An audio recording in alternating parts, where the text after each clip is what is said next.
Bagi seorang mukmin, dia tidak memiliki alasan yang logis, apalagi ideologis, untuk bersuka cita menyambut pergantian tahun, apalagi merayakannya. Bagi seorang mukmin, bergantinya tahun justru bukan bersuka cita, harusnya berduka cita. Karena hakikatnya dengan berganti tahun, mendekatkan dia kepada hari kematiannya. Bukan menjauhkannya, Pak. Tentu tidaklah ada alasan logis kemudian dia bersuka cita, apalagi merayakannya. Terlebih di dalam kegiatan perayaan tersebut, terdapat hal-hal yang bertentangan secara prinsip dalam agama, Pak. Apakah dengan membunyikan trompet, yang itu merupakan pertanda di dalam agama Yahudi masuknya waktu ibadah mereka. Bukan sebatas alat yang mereka mainkan di tengah-tengah mereka, bukan. Tapi itu alat bagian dari ritual agama. Karena mereka menandai masuknya waktu ibadah mereka dengan alat tersebut.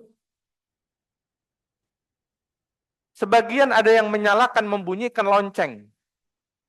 Dan lonceng merupakan juga simbol kuat atau alat yang digunakan menandakan masuknya waktu ibadah mereka, orang-orang Nasrani. Begitu pula kita saksikan sebagian kaum muslimin bermain petasan. Yang itu juga merupakan simbol kuat ritual orang-orang musyrikin dalam rangka mengusir setan. Jadi bukan sekedar permainan yang dimainkan oleh anak-anak, bukan. Dalam perkara ini Nabi Shallallahu Alaihi Wasallam pernah berucap, kata Nabi, man tashabbaha biqaumin fahuwa minhum. Barang siapa yang menyerupai ritual, tradisi orang-orang kafir, maka dia bagian darinya.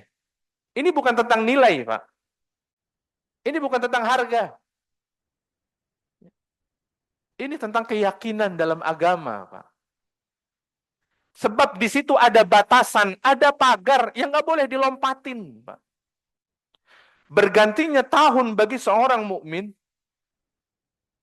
justru seharusnya menjadikan dia untuk lebih mendekatkan diri kepada Allah Subhanahu wa taala, meningkatkan kualitas keimanannya. Kata Nabi Shallallahu alaihi wasallam dalam hadisnya, la ya'ti 'alaikum zamanun illa alladzi ba'dahu syarrun min. Kata Nabi Shallallahu alaihi wasallam, tidaklah datang pada kalian zaman waktu kecuali waktu itu akan lebih buruk dari waktu sebelumnya. Tentulah Nabi Shallallahu alaihi wasallam di sini tidak mengisyaratkan sama sekali tentang keadaan perekonomian suatu negara atau perekonomian global. Bukan tentang itu, Pak. Akan tetapi Nabi Shallallahu Alaihi Wasallam mengisyaratkan bahwa pada waktu yang akan datang atau setiap waktu yang akan datang akan terjadi sekian banyak keburukan. Di antaranya adalah menurunnya kualitas keilmuan, menurunnya kualitas keimanan, ketakwaan, makin merebaknya kemaksiatan, kezaliman. Itu yang menjadi tantangan bagi seorang mukmin, sehingga penting baginya bergantinya waktu, mengingatkan dirinya untuk memperbaiki kualitas keimanannya. Karena tantangan ke depan bagi seorang mukmin berat, Pak. Itulah yang harus menjadi perhatian kita setiap kali bergantinya tahun. Dan Nabi mengajarkan bahwa bergantinya waktu, nggak ada yang istimewa. Bagi seorang mukmin yang istimewa adalah dengan bergantinya waktu, dia menambah ketaatan dan keimanannya. Itu yang istimewa. Dan itu pun harus dilakukannya tiap hari. Jangankan bergantinya tahun Masehi, bergantinya tahun Hijriah saja, Pak.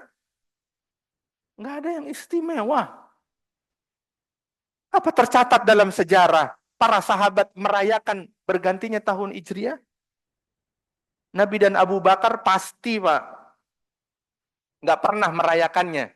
Karena baru dicanangkan, ditetapkan perhitungan tahun di zamannya Umar radhiyallahu taala anhu. Beliaulah yang mencanangkannya. Apakah dengan itu kemudian Umar radhiyallahu taala anhu merayakan pergantian tahunnya? Sejarah tidak mencatatnya. Kemudian berganti Utsman radhiyallahu taala anhu. Apakah kemudian Utsman berinisiatif untuk memperingati pergantian tahun Hijriah? Sejarah tidak mencatatnya. Bergantilah Ali ibn Abi Thalib radhiyallahu taala anhu. Apakah kemudian beliau merayakannya? Berganti tahun Hijriah dan ulama yang hidup di zamannya. Sejarah tidak mencatatnya. Kalau seandainya itu baik, Pak, kita udah diduluin sama sahabat. Perbuatan baik apa sih hari ini yang kita nggak diduluin sama sahabat, Pak? Jadi, begitulah para hadirin rahimani wa rahimakumullahu jami'an. Mudah-mudahan apa yang disampaikan mengingatkan diri kita semua, wabil khusus diri saya, terkait fenomena yang terjadi di tengah-tengah kita. Dan kita sebagai kepala rumah tangga, punya peran dan andil yang sangat besar. Setiap saat kepemimpinan kita di dalam rumah tangga pasti ditanya, Pak. Pasti ditanya. Dan siapkan, Pak, jawabannya hari ini. Mudah-mudahan Allah Subhanahu wa taala memudahkan kita semua, memberikan keistiqomahan, hidayah dan taufik meski bergantinya hari, pekan, bulan, tahun. Allah Subhanahu wa taala yang penting memberikan kita hidayah.